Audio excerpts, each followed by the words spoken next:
Silent Cove Studios presents The Shadow of Crobian Bay, Episode 1, The Dream. All that we see or seem is but a dream within a dream. I stand amid the roar of a surf-tormented shore, and I hold within my hand grains of the golden sand. How few, yet how they creep through my fingers to the deep, while I weep, while I weep. Edgar Allan Poe.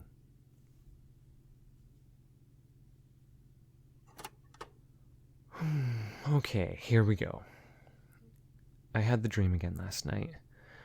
My therapist thinks this audio journal might help with the nightmares, but I don't know. She said something about processing in a safe environment. The dream always starts the same. I'm walking on a beach, surrounded by fog. I'm walking, but there are no landmarks to guide me. Other than the footprints behind me, I might as well be standing still. I start to run, looking for anything to break the monotony of the endless mist and the crashing waves. And then I see it. At first, it's just a dark shape in the distance, but as I get closer, I notice the red and white painted lines, faded with years of weathering, crawling up the sides of the building. Something about the lighthouse puts a pit in my stomach, and I stop running. I hear a voice in the crash of the surf calling out for help. I turn, and there he is. I see Ethan struggling to keep his head above the waves, and I start running again, this time towards him. You know the feeling you get in dreams when you can't move, and you know something horrible is creeping up behind you, and you can't turn your head to look, you can't run, you can't scream, you can't do anything but wait for whatever is coming. This dream feels like that.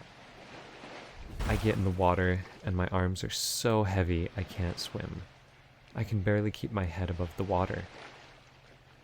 I see Ethan, and he's closer now. He's not calling for help anymore, but his face is pale, and he's choking on seawater, and I feel the lighthouse behind me. The waves start to change, becoming wild and strong, pushing Ethan and me back to the shore. At first, I feel relief, anything to get out of the water, you know? But then the waves turn me around, and the lighthouse is looming over me, and Ethan is next to me, and I don't think he's breathing.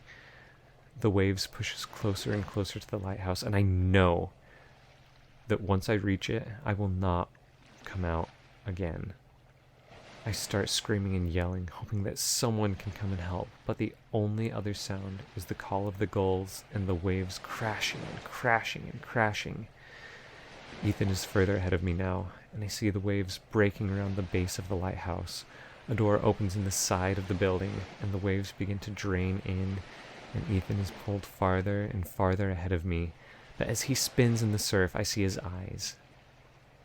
He's crying, and he reaches out his hand one more time before the tide drags him through the door. As the door swings closed behind him, the light at the top of the lighthouse turns on, blinding me. I blink, and I'm awake. And that's the dream.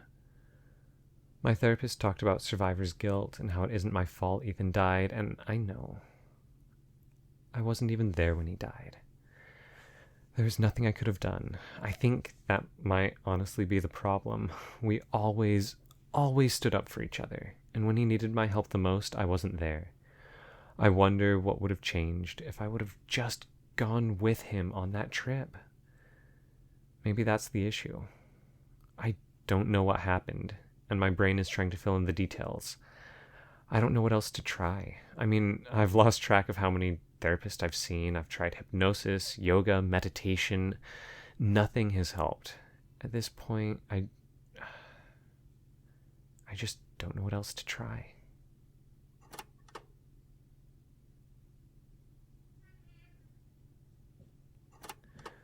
Okay, Maybe, if my brain is trying to make up the details, what if I just need to find the real details to give my brain? Does that make sense? Like, if this nightmare is from a lack of closure, maybe I need to visit Crobian Bay. I need a vacation anyway. If I can just figure out what happened that day, maybe the dreams will go away and maybe my life can get back to normal. I wonder if I should talk to my therapist about this first.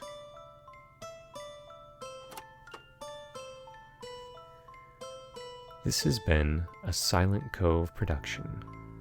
Written, recorded, and edited by Joel Hansen. Please join us on YouTube, Facebook, or Instagram for updates on the latest episodes. Welcome to our community.